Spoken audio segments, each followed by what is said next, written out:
मैंने अपनी life change की। मैंने चाइनीज एक्यूपंक्चर जो सुई से नीडल से इलाज करते हैं उसमें एमडी पीएचडी की। अभी मैं पटियाला में अपनी क्लिनिक चलाता हूँ और उसके साथ साथ जो डिप्लोमा एमडी पीएचडी के स्टूडेंट्स हैं उनको बढ़ाता भी हूँ। नेटवर्क मार्केटिंग इंडस्ट्री के साथ मैं करीब पिछले 25 साल से जुड़ा हूँ। तो अपनी प्रैक्टिस के साथ अपनी लाइन में डिप्लोमा एमडी पीएचडी स्टूडेंट्स को बढ़ाने के साथ साथ जो साथी नेटवर्क मार्केटिंग बिजनेस करते हैं उनको नेटवर्क मार्केटिंग बिजनेस में लखपति, करोड़पति और रॉयल्टी अचीवर कैसे बना जाता है उसमें उनकी थोड़ी सी मदद भी करता हूँ। आज हम सब लोग न्यू डिस्ट्रीब्यूटर ट्रेनिंग के लिए इकट्ठा हुए। न्यू डिस्ट्रीब्यूटर ट्रेनिंग का मतलब क्या है? न्यू डिस्ट्रीब्यूटर ट्रेनिंग का मतलब यह है कि जिन दोस्तों ने अभी नेटवर्क मार्केटिंग बिजनेस शुरू ही किया है उनको हम ये बता सकें कि नेटवर्क मार्केटिंग बिजनेस कैसे किया जाता है। अगर आप नेटवर्क मार्केटिंग बिजनेस में सफल होना चाहते हैं, कौन से काम है जो करने जरूरी है, आपकी सोच कैसी होनी चाहिए। अगर आप नेटवर्क मार्केटिंग बिजनेस में सफल होना चाहते हैं तो कौन सी गलतियां हैं जो हमें बिल्कुल भी नहीं करनी। तो ये सारा हम आज सीखेंगे। जो मेरी ट्रेनिंग्स है ये बेसिक ट्रेनिंग है, न्यू डिस्ट्रीब्यूटर ट्रेनिंग। इसके बाद जो अगली ट्रेनिंग है वो लीडरशिप डेवलपमेंट प्रोग्राम है, एलडीपी है। इसके बाद जो तीसरी ट्रेनिंग है वो एडवांस लीडरशिप ट्रेनिंग है, advance leadership training and how to be a master presenter, एक निपुण वक्ता कैसे बना जाए वो ट्रेनिंग है। जैसे जैसे लेवल बढ़ता जाएगा, जैसे जैसे आपकी रिक्वायरमेंट, आपकी जरूरत और सबसे ऊपर आपकी सीखने की भूख जैसे जैसे बढ़ती जाएगी वैसे वैसे आपकी ट्रेनिंग का लेवल भी बढ़ता जाएगा। जब तक भूख नहीं होती तब तक खाना खाने का कोई फायदा नहीं होता। अगर आपको भूख नहीं लगी तो आपके सामने खीर पकोड़े भी पड़े हो तो आपको स्वाद नहीं लगेगा। तो अगर आज आपके सीखने की भूख है तो हम आपको सिखाने के लिए आए हैं।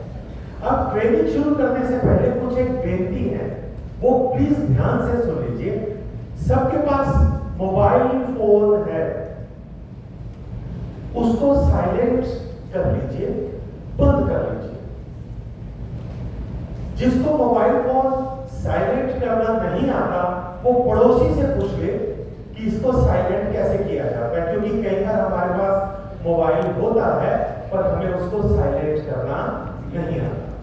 जिनके पास दो मोबाइल हैं वो दोनों मोबाइल को साइलेंट कर लीजिए। और एक और रिक्वेस्ट है, आप मोबाइल में आप देखेंगे कि एक वॉइस रिकॉर्डर एप्लीकेशन होती है। वॉइस रिकॉर्डर एप्लीकेशन मालूम है आपको? सभी को रिकॉर्ड करने की जरूरत नहीं है। आप में से 2-4 लीडर्स हैं वो इसको रिकॉर्ड कर सकते हैं। स्पीकर के पास टेबल पर रख लीजिए।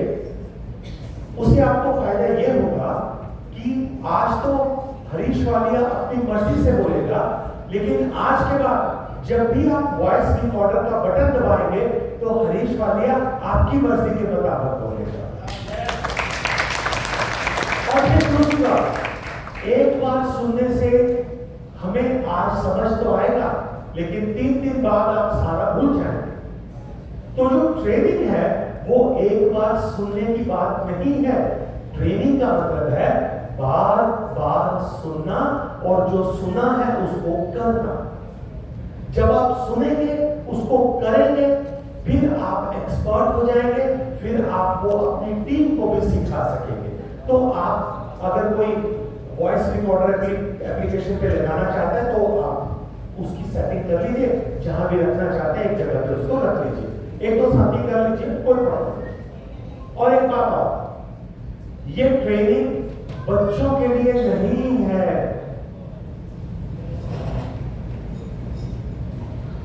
ये ट्रेनिंग बच्चों के लिए नहीं है।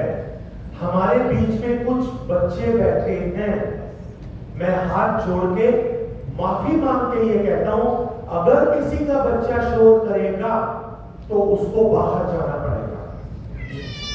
चलिए बाहर, चलिए चलिए चलिए, बस डिस्टर्ब मत कीजिए, जाइए चलिए। जिसका बच्चा है वही आप वो यहाँ सीखने के लिए नहीं है। जिसकी गोद में बच्चा है वो खुद भी नहीं सीख सकता और बाकियों को भी डिस्टर्ब करेगा। थैंक यू, आप बाहर बैठे। और एक और सुनिए, ये तो है इतना सा बच्चा तो शोर कर रहा है, यहाँ इतने बड़े बच्चे भी बोलने वाले बैठे हैं, मैं देख रहा हूं। हाथ जोड़ के बेनती है, मैं अपना 100% आपको देना चाहता हूं। 100% जो मैं जानता हूं वो आपको देना चाहता हूं। आप भी उसको पाने के लिए 100% तैयार होने चाहिए। अगर आप में से कोई साथी बोलेगा तो मैं उसको खड़ा कर दूंगा। ये मेरी बीमारी है, ये मेरी बीमारी है। अब मैं आपको बता दूं कौन शुरू से बोल रहा है। ये पहला, दूसरा, तीसरा, चौथा टेबल है। चश्मे वाले भाई साहब बैठे हैं ना? हाँ, आप ही आपके टेबल पे लोग लगातार बातें कर रहे हैं, आप बात नहीं करेंगे। जो दोस्त पास में बैठे हैं दूर होकर बैठ जाए, हमें कोई शिकायत नहीं है। जो सहेलियां हैं वो साथ में बैठी हैं, दूर होकर बैठ जाए, अभी बैठते हैं, हमें कोई शिकायत नहीं है। लेकिन पास में बैठ के बोलेंगे तो हमें शिकायत होगी। ठीक है जी? दूसरी बात, हम लेट हैं, हमारी ट्रेनिंग 2 घंटे लेट है, तो हमारे पास समय कम हो गया। समय कम होने का मतलब है कि जितना भी आज हमारे पास समय बाकी है हम उसको पूरा इस्तेमाल करेंगे। तो बीच में लंच टाइम होगा, तो लंच टाइम में जितना समय होगा सर हम उसके बाद तुरंत शुरू कर देंगे। कोई आए चाहे कितने बजे से 2:30 बजे हमारा लंच टाइम होगा, 40 मिनट का होगा। ठीक है जी? तो लंच के बाद आप तुरंत आ जाएंगे। तो ये बातें आपको समझ आ गई साहब? आपका मोबाइल फोन बंद हो गया साहब? ओके। ये क्या है जनाब? ब्रेक है। और ये क्या है?